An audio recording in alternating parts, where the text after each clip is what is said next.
தமிழகத்தில் ரேஷன் கடைகளின் மூலம் அரிசி, சர்க்கரை, எண்ணெய் போன்ற உணவுப் பொருள்களை வழங்குவதற்கு பதிலாக அதற்கான பணத்தை நேரடியாக மக்களின் வங்கிக் கணக்குகளில் செலுத்தும் திட்டத்தை மத்திய அரசு விரைவில் கொண்டுவர உள்ளதாக கூறப்படுகிறது. தமிழ்நாட்டில் உள்ள அனைவருக்கும் பொது விநியோக திட்டத்தின் கீழ் முன்னுரிமை மற்றும் முன்னுரிமையற்ற குடும்ப அட்டைதாரர்களுக்கு அரிசி, கோதுமை, சர்க்கரை மற்றும் சிறப்பு பொது விநியோக திட்டத்தின் கீழ் துவரம் பருப்பு மற்றும் பாமாயில் ஆகியவை அனைத்து ரேஷன் கடைகள் மூலமாகவும் விநியோகிக்கப்பட்டு வருகின்றன.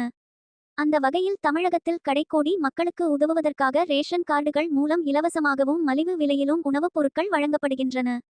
ரேஷன் கார்டு வைத்திருப்பவர்கள் நியாய விலை கடைகளில் அரிசி, கோதுமை, சர்க்கரை போன்ற அத்தியாவசிய உணவுப் பொருட்களை மானிய விலையில் வாங்கலாம். இது மக்களின் உணவு பாதுகாப்பை உறுதி செய்கிறது.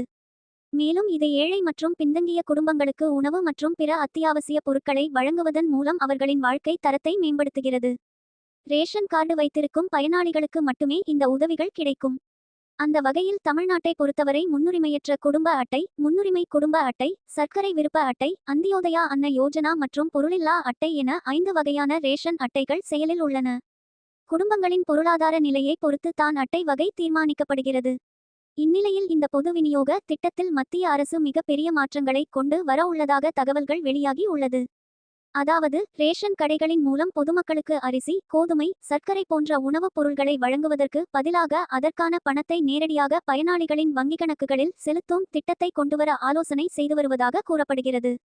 இந்த திட்டம் அமலுக்கு வரும் பட்சத்தில் இனிவரும் காலங்களில் பயனாளிகள் ரேஷன் கடைகளில் பொருட்களை வாங்காமல் அதற்கு பதிலாக அரசு தரும் பணத்தை பெற்றுக்கொள்ள முடியும்.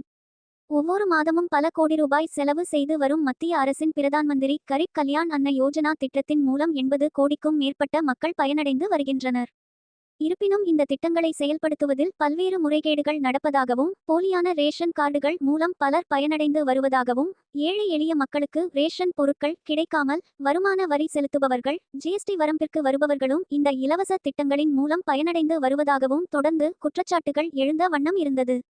இது போன்ற மோசடிகளை தடுக்கவும், உண்மையான இலவசம் தேவைப்படும் ஏழை எளிய மக்களுக்கு உதவி சென்று சேர்வதை உறுதி செய்யவும் ரூபி என்ற புதிய டிஜிட்டல் முறையை கொண்டுவர மத்திய அரசு ஆலோசித்து வருவதாக கூறப்படுகிறது. இந்த தொழில்நுட்பத்தின் மூலம் ஒவ்வொரு பயனாளிகளின் மொபைல் எண்ணிற்கும் ஒரு மாதத்திற்கு 500 அல்லது 1000 ரூபாய்க்கு டிஜிட்டல் வவுச்சர் அல்லது டோக்கன்கள் வழங்கப்படும் என்றும், அதன் மதிப்பு ஒரு குடும்பத்தில் உள்ள உறுப்பினர்களின் எண்ணிக்கையை பொறுத்து மாறுபடும் என்றும் கூறப்படுகிறது. இந்த தொகையை கொண்டு பயனாளிகள் ரேஷன் கடைகளிலும் அல்லது வெளிச்சந்தைகளிலும் பொருள்களை வாங்கிக் கொள்ள முடியும். அதே சமயம் ரேஷன் கடையில் கிடைக்கும் உணவுப் பொருட்கள் வேண்டாம் என நினைக்கும் பயனாளிகள் அந்த வவுச்சரை பணமாக மாற்றி அவர்களது வங்கிக் கணக்குகளில் வரவு வைத்துக் கொள்ளலாம். அதே சமயம் இந்த திட்டம் கொண்டு வரப்பட்டால் ரேஷன் கடைகளை நம்பி இருக்கும் லட்சக்கணக்கான ஊழியர்களின் வாழ்வாதாரம் பாதிக்கப்படும் என்று ரேஷன் கடை விநியோகஸ்தர்கள் சங்கம் கடும் எதிர்ப்பு தெரிவித்துள்ளது குறிப்பிடத்தக்கது.